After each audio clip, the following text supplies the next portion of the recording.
MDG TV, une chaîne Wint pour la cause de Christ. Mafuta Yasika, Mafuta Yasika, Mafuta Yasika.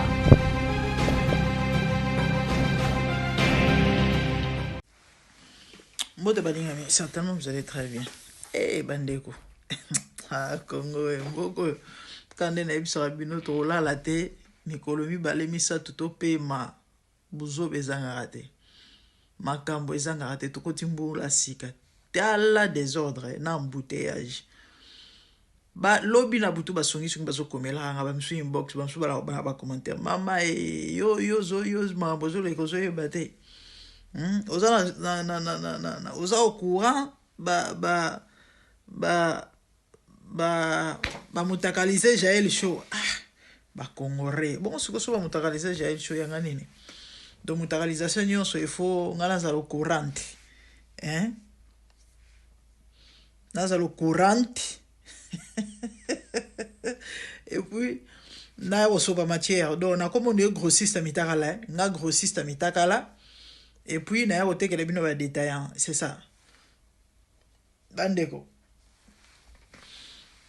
dans la moni ba commentaire na lo bolo bien donc c'est l'émission na compatir na Jael parce que ba kongole ba limité ma mabe mingi pour na mutakaliser mutu fosa mutema mabe na compatir na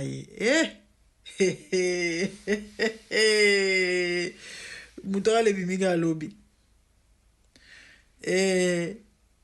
babenga ni marchandise côté lingaka lobby donc ya bio dotaka baso boma mpakasa senya batindeli ngai bandeko Jael sali live show lobby nda ngabi apeda Jael ko la famille modèle a uangani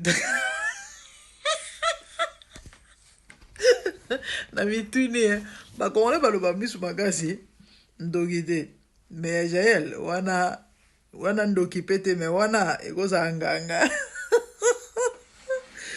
awangani yango alubiza intelligence artificielle eza intelligence artificielle eza yete bo monter yango ko monter Nathalie vidéo presque 5 minutes ba 4 à 5 minutes comme ça il y a moi si quoi intelligence artificielle en bon peut-être amiye bien pour babilo on se évoquer wana bolukela ngai cicatrice monene boluka tatou monene bon je sais pas là on a besoin de compatir parce que yemoro andimi yango taza d'accord na ngote donc le bien zayete nga na yo lobani que Jael courage eza na makambo soit andima yango to avana yini peut-être mais neti ya boya nga na osani na osani malgré ba kongole ba lobi ka to boyi to tinga mayoga la famille nga na yaki na pesa conseil bino boyi binga so na yo loba ko lobezali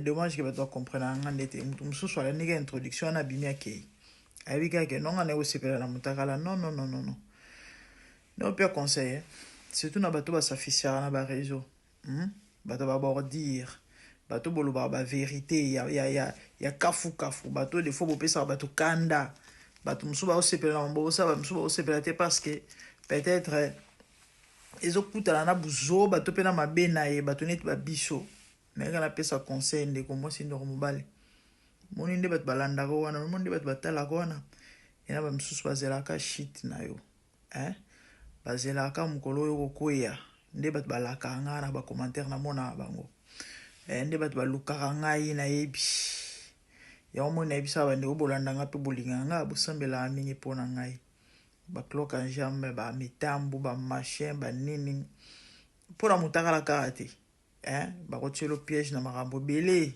ezaka pona mutakala te il faut vraiment prudence et belé nde balobaka ekenge fait l'homme ekenge fait l'homme parce que humiliation ezaka na nzela mutakala te humiliation ezaka na nzela mutakala te muna mutu azala na faiblesse na eza ba mususu faiblesse ya mutakala ozwa na oyete ozwa na yete yo yete ya na sekara bato ebele mais na bamaka mususu eta mutu akopeta musu kokoyisama lobi mpe esambwisi esilisi ya wana loba ino wana apesa conseil na bandeko Mama, papa, surtout yo s'afficha.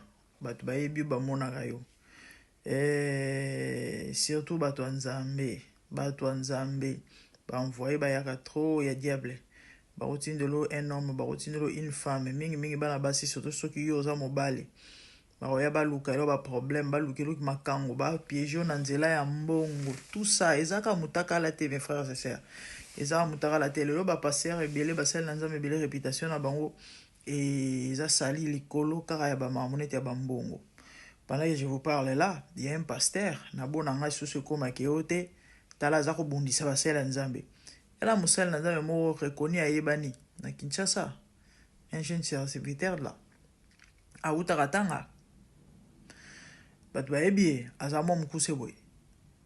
Ye na mwasi ne babutu ko publier bango na mona hi poste na Facebook mais na bete na akara. Batie na mwasi ne batie ba combo balobi paraîtrait azoteka mituka par commande.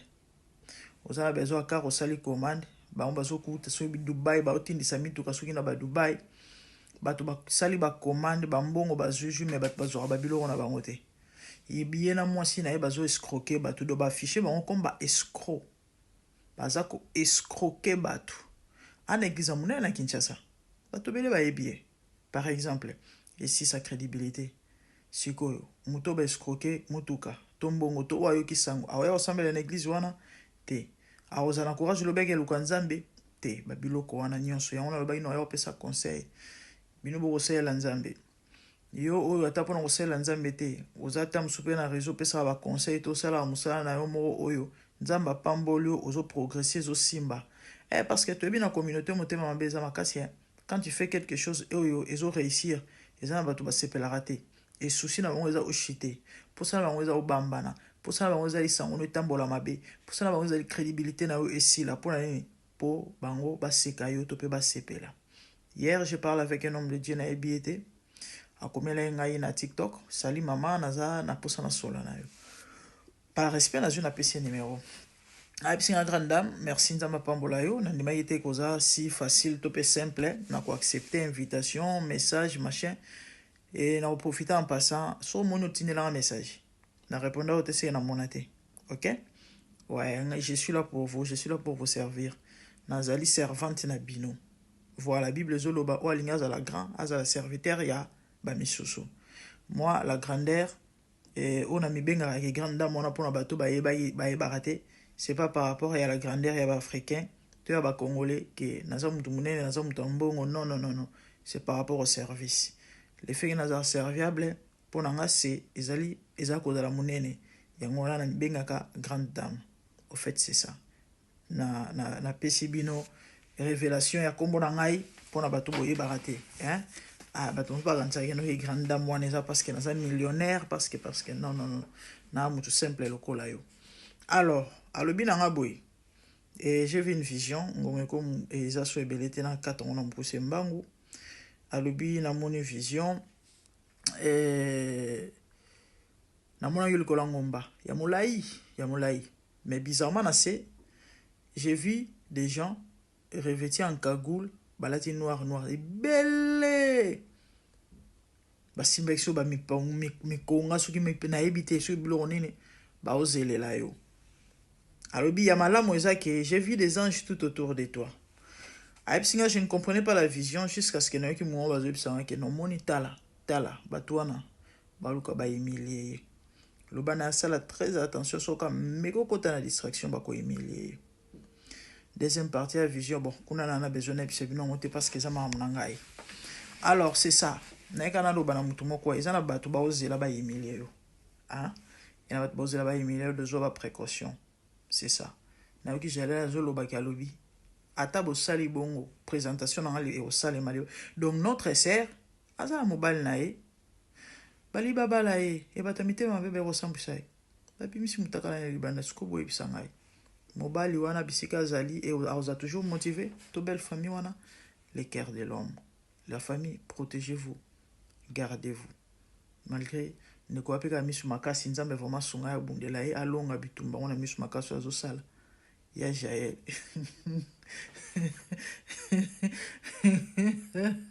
Ah bah poto pasie bon bala roza musika Jaël bon yo le but eza yo te bon na ebité bato ba publier mobali za musika abane otindela mobali to Maria mama ya mwasi azo simba mito mabele azako simba ni arkosi kuna zako balo lango azako makambo makambo.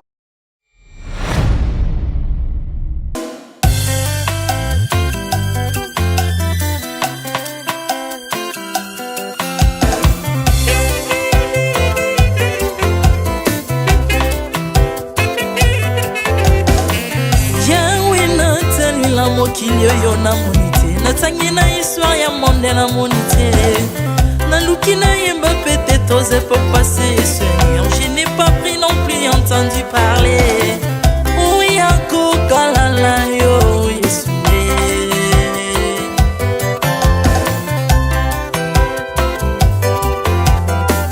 même na domaine ya sorcellerie nationale atana oyo ya international papa na yo kisangwa banzamba mokili yo mokota kufa se kwa lokola yo Yesu nanya voyage lokola yo nanya wakoka nino ya wanzambe uni masomo ya ekulusu ponanga okufose kwa poyo zali nzambe Yesu nzambe moneno kitana olata nzoto po yo bikisanga okitana se pozwe esika nanga ofuta nyongo na nzambe nanga Yesu ozali nzambe onkoteya okani na yo ozali nzambe obongwani te Yesu Yesu ozali nzambe mokotea okani na yo ozali nzambe obongwani te Yesu Yesu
ozali nzambe na bomoi papa ozali nzambe na bomoi yawe ozali konzi oyo esimba bomoi na mpa ozali nzambe oyo abikisa maladi nakokende wapi nzambe soki na yo te likolo evangelo na yo yawe mabele nyotelo na yo ozali nzambe ozali nzambe mokote lokola yo nzambe na ngoya olatike mo bandi na bosantu ozinga bina bangelo bakoyemelaka yo ntongo mpe mopa Artamon tu m'as rendu intouchable Artamon tu m'as rendu invincible Aliwana yo tukomindela santu lisekwa na yo tukominde balongi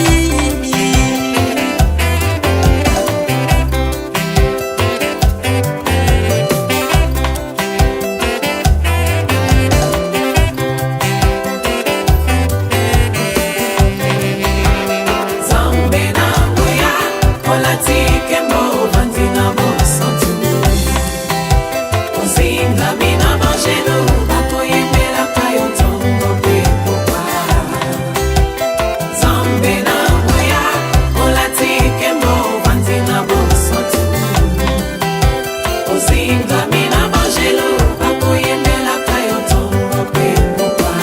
autrefois ngai nazalaki binzo ndoki akolianga lolenga lingi mais par son son na se métamorphosé osimingo sambwe maladie na biso olengo bebi naza toxique grâce à lui.